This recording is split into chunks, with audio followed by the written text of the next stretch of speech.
அரிசியை வச்சு இதுவரைக்கும் இந்த மாதிரி செஞ்சுருக்கவே மாட்டீங்க. அந்த அளவுக்கு ரொம்பவே புதுமையான முறையில் அருமையான ரெசிபிங்க. ரொம்ப சுலபமாக செஞ்சிடலாங்க. Hi friends, welcome to Chennai food. இந்த ரெசிபியை நான் எப்படி செய்கிறேன் நீங்களே பாருங்கள் வாங்க. இந்த ரெசிபி செய்கிறதுக்காக நான் 250 கிராம் அளவுள்ள கப்பில் 1 கப்பு பச்சரிசி எடுத்துருக்கேங்க. ரேஷன் பச்சரிசி, மாவு பச்சரிசி, பொன்னி பச்சரிசி எது வேணும்னாலும் பயன்படுத்திக்கலாம். இந்த அரிசியை நம்ம 2 மணி நேரம் ஊற வச்சு எடுக்கணும். நான் 2 மணி நேரம் அரிசியை ஊற வச்சு எடுத்துட்டேங்க. நல்லா ஊறணும், அப்போ தான் நமக்கு நல்லா நைஸாக அரைப்படும். பாருங்கள் எந்த அளவுக்கு ஊறி இருக்குதுன்ட்டு. நம்ம கையில் வச்சு அப்படியே உடச்சி விட்டோம்னா நல்லா பவுடர் மாதிரி ஆகுது. இந்த அரிசியில் இருக்கக்கூடிய தண்ணியை வடிச்சிட்டு இதை நம்ம மிக்ஸி ஜாருக்கு மாற்றிக்கணும். அரிசியில் இருந்த தண்ணியை நான் வடித்து எடுத்துட்டேங்க. இதை நான் மிக்ஸி ஜாருக்கு மாற்றிக்கிறேன். அரிசியை நீங்கள் ஊற வைக்கிறதுக்கு முன்னாடி ஒரு 4 தடவை கழுவிட்டு அதுக்கப்புறமா குடிக்கிற தண்ணி ஊற்றி ஊற வச்சுக்கோங்க. அரிசியை மிக்ஸி ஜாருக்கு மாற்றிட்டு கொஞ்சம் கொஞ்சமாக நம்ம தண்ணி சேர்த்து அரைக்க போகிறோம். நான் இப்போ கொஞ்சமாக சேர்த்துக்கிறேன். நல்லா தண்ணியாக நைஸாக அரைச்சி எடுத்துக்கணும். நான் அரைச்சிட்டு காட்டுறேன். இந்த அளவுக்கு நல்லா நைஸாகவும் இருக்கணும், இந்த மாதிரி தண்ணியாகவும் இருக்கணுங்க. நீங்கள் எந்த கப்பில் அரிசி எடுக்கிறீங்களோ அதே கப்பில் 1.5 கப் அளவுக்கு தண்ணி சேர்த்துக்கிட்டிங்கன்னா கரெக்டாக இருக்கும். அதுக்காக மொத்தமாக சேர்த்துறாதீங்க. அரிசி ஃபஸ்ட்டு நல்லா மைய அரையணும். அதுக்காக கொஞ்சம் கொஞ்சமாக தண்ணி சேர்த்து இந்த அளவுக்கு நல்லா நைஸாக தண்ணியாக அரைச்சி எடுத்துக்கோங்க. ஸ்டவ் ஆன் பண்ணிவிட்டு ஸ்டவ்வில் பேன் வச்சுக்கோங்க. 1 டீஸ்பூன் அளவுக்கு சமையல் எண்ணெய் சேர்த்து விட்டுடுங்க. நாம் அரைச்ச இந்த மாவு அதையும் நம்ம இதில் சேர்த்துக்கலாம். நல்லா ஒரு தடவை கலக்கி கொடுத்துட்டு அதுக்கப்புறமா நம்ம சேர்த்துக்கலாம்.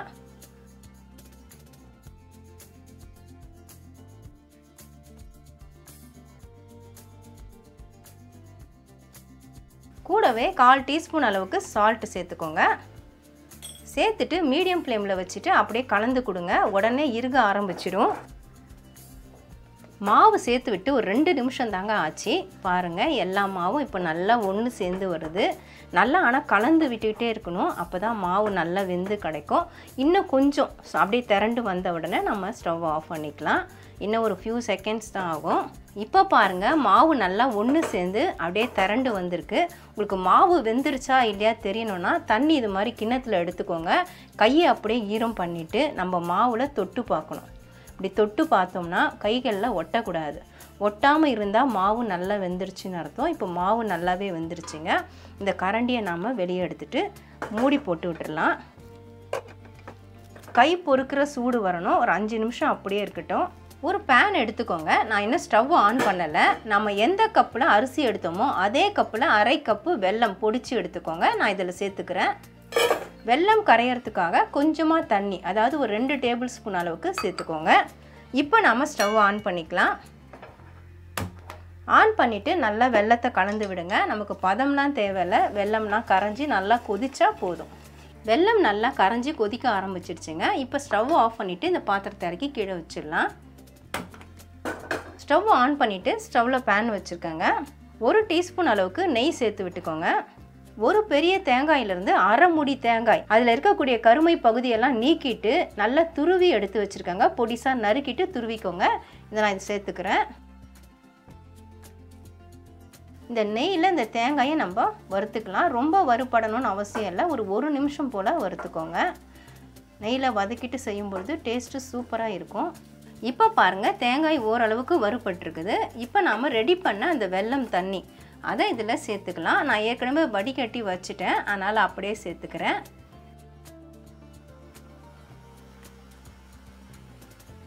சேர்த்துட்டு அப்படியே நல்லா கலந்து விடுங்க.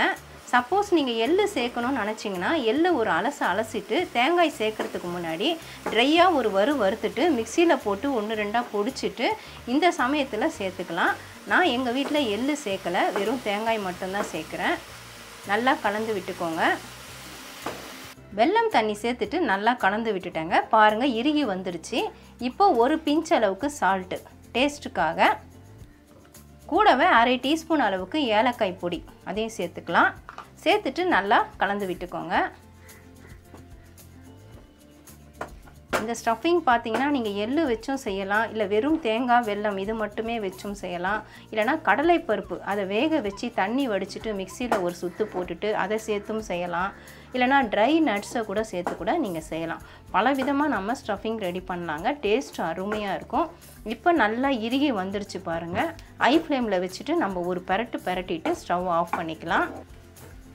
அவ்வளவுதான், நான் ஸ்டவ் ஆஃப் பண்ணிடுறேன். மாவு மூடி வச்சு ஒரு 5 நிமிஷம் ஆயிடுச்சுங்க. நான் மூடி ஓப்பன் பண்ணிடுறேன்.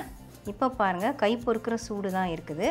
நம்ம கொஞ்சமாக கைகளை வந்து இது மாதிரி தண்ணியில் நனைச்சிக்கிட்டு ஈரம் பண்ணிக்கிட்டு அப்படியே ஒன்று சேர்த்து பிசைஞ்சிக்கலாம். மாவு பாருங்கள் நல்லா சாஃப்டாக நல்லா வெந்திருக்குது. நம்ம கைகளில் ஈரம் பண்ணிவிட்டு இது மாதிரி செய்யும் பொழுது கையில் நமக்கு ஒட்டாமல் வரும். உங்களுக்கு சப்போஸ் ஒட்டுற மாதிரி இருந்தால் கொஞ்சமாக அப்படியே லைட்டாக எண்ணெய் தடவிக்கோங்க. தடவிட்டு இதில் வந்து சின்னதாக எடுத்துக்கலாம். எடுத்துட்டு இதை அப்படியே பால் ஷேப்பில் பண்ணிக்கோங்க. பண்ணிவிட்டு இதை அப்படியே கையில் வச்சு நல்லா உருட்டிட்டு அப்படியே ஒரு ப்ரெஸ்ஸிங் இந்த மாதிரி கொடுத்துருங்க. கொடுத்ததுக்கப்புறம் பார்த்திங்கன்னா ஃப்ளாட்டாக வந்துடும். அப்புறம் நம்ம கைகளை வச்சு இப்படி கிண்ணம் மாதிரி நம்மளால் செய்ய முடியும். இந்த மாவு வந்து நல்லா வளைஞ்சு கொடுக்கும். இந்த மெத்தடில் செய்யும் பொழுது மாவில் வந்து விரிசலும் வராது, அதே சமயம் ரொம்ப சாஃப்டாக இருக்குங்க. 2 நாள் வரைக்கும் வச்சு சாப்பிட்டா கூட நமக்கு அவ்வளோ சாஃப்டாக இருக்கும். இப்போ பாருங்கள், நமக்கு கிண்ணம் போல் தயாராகிடுச்சு.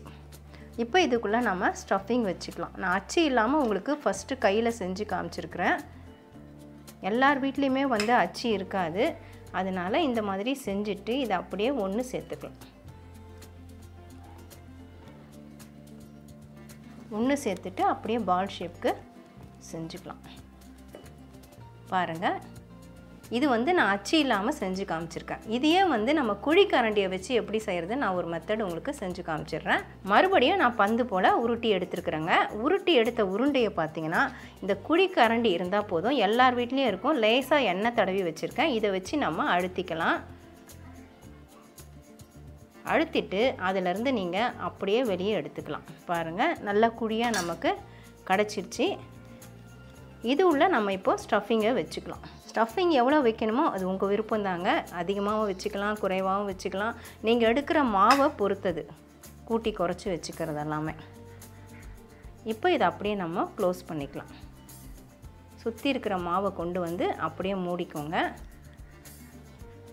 நிறைய பேருக்கு அந்த கிண்ண ஷேப்பு தான் வரவே வராது, ரொம்ப கஷ்டப்பட்டுலாம் செய்வாங்க. அதுக்கு தான் நான் இந்த குழிக்கரண்டியை வச்சு உங்களுக்கு ப்ரெஸ்ஸிங் பண்ணி காமிச்சிருக்கிறேன். இப்போ அப்படியே பால் மாதிரி உருட்டிக்கலாம்.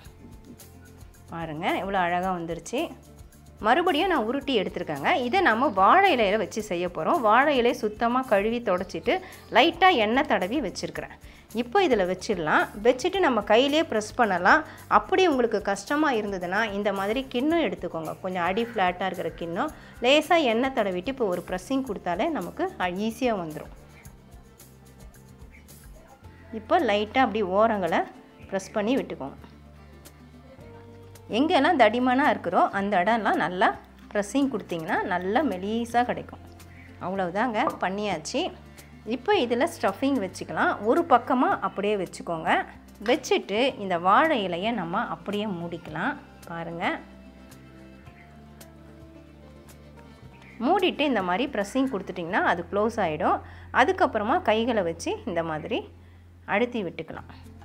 உங்களுக்கு ஓரத்தில் டிசைன் வேணும்னு நினச்சிங்கன்னா ஃபோர்க் ஸ்பூனை வச்சு லைட்டாக இப்படி ஒரு ப்ரெஸ்ஸிங் கொடுங்க. அது பார்க்குறதுக்கு ஒரு டிசைனாக அழகாக தெரியும்.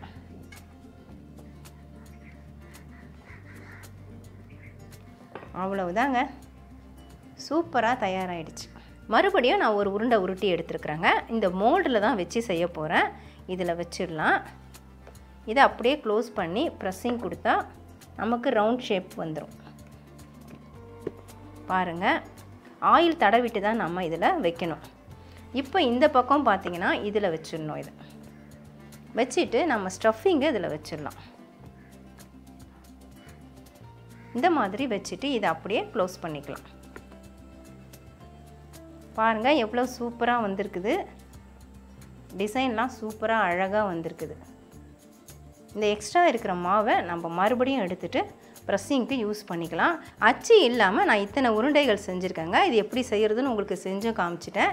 அச்சியை வச்சு பார்த்தீங்கன்னா இத்தனை பீஸ் நான் பண்ணியிருக்கிறேன். இதில் செய்கிறதுக்கு ரொம்ப ரொம்ப சுலபமாக இருக்குதுங்க. இந்த மோல்டு பார்த்தீங்கன்னா நான் ஆன்லைனில் தான் வாங்கியிருக்கேன். இந்த மோல்டுக்கான லிங்க்கை நான் டிஸ்கிரிப்ஷனில் கொடுக்குறேன். நீங்களும் லிங்க்கை கிளிக் பண்ணி பர்ச்சேஸ் பண்ணிக்கலாம். ரொம்ப குறைஞ்ச விலை தான், ரொம்ப சுலபமாக செய்ய முடியுது. இந்த உருண்டைகளை நம்ம அப்படியே வேக விடாமல் இதை இன்னும் அழகுபடுத்துறதுக்காக நான் பாஸ்மதி அரிசி நம்ம கொழுக்கட்டை செய்கிறதுக்கு ஸ்டார்ட் பண்ணும்பொழுது நீங்கள் ஊற விட்டிங்கன்னா போகிறோம். குறைஞ்சது ஒரு அரை மணி நேரம் ஊறினாலே போதும். ஊறினதுக்கப்புறமா தண்ணியை வடித்து எடுத்து வச்சுக்கோங்க. அப்படி உடைச்சா உடையுது பாருங்கள், சாஃப்டாக. இந்த அளவுக்கு ஊறினா போதும். இது எதுக்காகன்னு பார்த்தீங்கன்னா தண்ணி நல்லா சுத்தமாக வடித்ததுக்கப்புறமா இந்த பால்ஸ் எடுத்து இதில் நம்ம அப்படியே அழுத்தி வச்சு பெரட்ட போகிறோம். இந்த மாதிரி பெரட்டிடுங்க. இதே மாதிரி எல்லா பால்ஸையும் நம்ம பெரட்டி எடுத்துக்கலாம். நாம் ரெடி பண்ண பால் ஷேப் எல்லாத்தையுமே அரிசியில் பெரட்டி எடுத்துட்டாங்க. எவ்வளோ ஒட்டி பிடிக்குதோ அந்த அளவுக்கு பெரட்டிக்கோங்க. இப்போ நம்ம வேக விட்டுடலாம். ஸ்டவ்வில் இட்லி பாத்திரம் வச்சுருக்காங்க. 1/2 லிட்டர் அளவுக்கு தண்ணி சேர்த்துக்கோங்க. தண்ணி நல்லா கொதிக்கணும். கொதிக்க ஆரம்பித்த உடனே நம்ம தட்டு வச்சுக்கலாம்.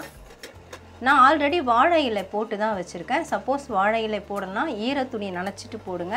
அப்படியும் இல்லைன்னா நீங்கள் லைட்டாக ஆயில் தடவிட்டு கூட பண்ணிக்கலாம். இப்போ இந்த பால்ஸ் எல்லாத்தையும் இதில் வச்சுக்கலாம்.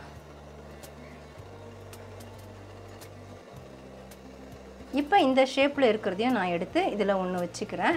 நீங்கள் ஒரே பேட்சாக வேணும்னாலும் வேக வச்சுக்கலாம், இல்லைனா 2 பேட்சாகவும் வேக வைக்கலாம். நான் ஃபஸ்ட்டு பால்ஸ் மட்டும் வச்சுட்டேன். இதை நான் அடுத்த பேட்ச் வேக வச்சு எடுக்க போகிறேன். ஏன்னா இது குட்டி குட்டியாக இருக்கிறனால ரொம்ப சீக்கிரமாகவே வெந்துடும். இது நம்ம 5 நிமிஷம் வேக விடுறோன்னா இது ஒரு 3 நிமிஷம் வேக விட்டாலே போதும். இப்போ நான் மூடி போட்டு விட்டுறேன். மூடி போட்டுட்டு ஹை ஃப்ளேமில் வச்சுட்டு 5 நிமிஷம் வேக விடுங்க. ஏன்னா மாவு ஏற்கனவே நம்ம நல்லா வேக விட்டுட்டோம். அதனால் 5 நிமிஷம் வெந்தாலே போதும். அவ்வளவுதான் ஃப்ரெண்ட்ஸ், நம்ம 1 கப்பு அரிசியை வச்சு ரொம்ப சுலபமாக சாஃப்டான கொழுக்கட்டை செஞ்சிட்டோம். ஒரு கொழுக்கட்டையில் கூட விரிசல் கிடையாது பாருங்கள். விரிசல் எங்கேயாச்சும் இருந்துச்சுன்னா நீங்கள் தாராளமாக கமெண்டில் சொல்லலாம். அந்த அளவுக்கு விரிசலே இல்லாமல் ரொம்ப சாஃப்டான கொழுக்கட்டை செஞ்சுருக்கோம். இன்னொரு விஷயம் பார்த்தீங்கன்னா நம்ம அரிசியில் பரட்டி எடுத்தது எல்லாமே வெந்ததுக்கப்புறம் பாருங்கள் நல்லா முள்ளம்பன்றி மாதிரி தூக்கிட்டு நின்றுட்டு இருக்குது. பார்க்க அவ்வளோ அழகாக இருக்குது. இது ஆப்ஷனல் தான், நீங்கள் விருப்பப்பட்டால் செஞ்சுக்கலாம். ஆனால் இந்த கொழுக்கட்டையை நீங்கள் 2 நாள் வரைக்கும் வச்சு சாப்பிட்டாலும் அவ்வளவு சாஃப்டாக இருக்கும். விரிசல் எதுவுமே இல்லாமல் ரொம்ப சாஃப்டாக டேஸ்ட்டாக இருக்கும். இப்போ நாம டேஸ்ட் எப்படி இருக்குன்னு பார்த்துடலாமா?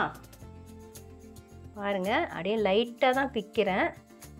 எவ்வளோ சாஃப்டாக பிஞ்சு வருது பாருங்க, அவ்வளோ சாஃப்டாக இருக்குது.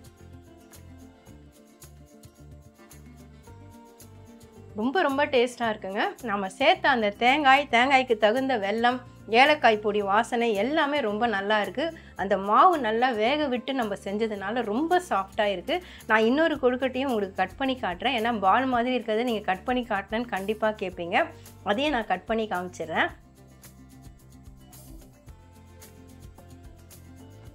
பாருங்கள் எவ்வளோ சாஃப்டாக இருக்குதுன்னு. அவ்வளவு நல்லா சாஃப்டாக பஞ்சு மாதிரி இருக்குது. நம்ம மேலே ரைஸ் போட்டு பரட்டினதுனால நான் கட் பண்ணினேன். இல்லைன்னா நீங்கள் கையிலேயே நம்ம பிச்சு எடுக்கலாம். இதுவும் டேஸ்ட்டு சூப்பராக இருக்கும். இதுலேயே நான் உங்களுக்கு கொஞ்சமாக பிச்சு சாப்பிட்டு காமிச்சிடுறேன்.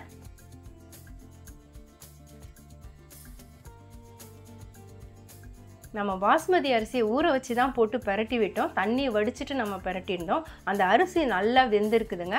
அந்த கொழுக்கட்டையோடு சேர்த்து சாப்பிடும்போது டேஸ்ட்டு சூப்பராக இருக்குது. நீங்களும் கண்டிப்பாக ட்ரை பண்ணி பார்க்கலாம் ஃப்ரெண்ட்ஸ். நீங்களும் கண்டிப்பாக ட்ரை பண்ணி பார்த்துட்டு எப்படின்னு எனக்கு கமெண்ட் பண்ணுங்கள். அனைவருக்கும் என் இனிய விநாயகர் சதுர்த்தி நல்வாழ்த்துக்கள். நம்ம சேனலை சப்ஸ்கிரைப் பண்ணிக்கோங்க, லைக் அண்ட் ஷேர் பண்ணுங்கள். இதோட இந்த வீடியோவை நான் முடிச்சுக்கிறேன். மறுபடியும் இன்னொரு வீடியோவில் உங்களை சந்திக்கிறேன். Bye guys. Bye.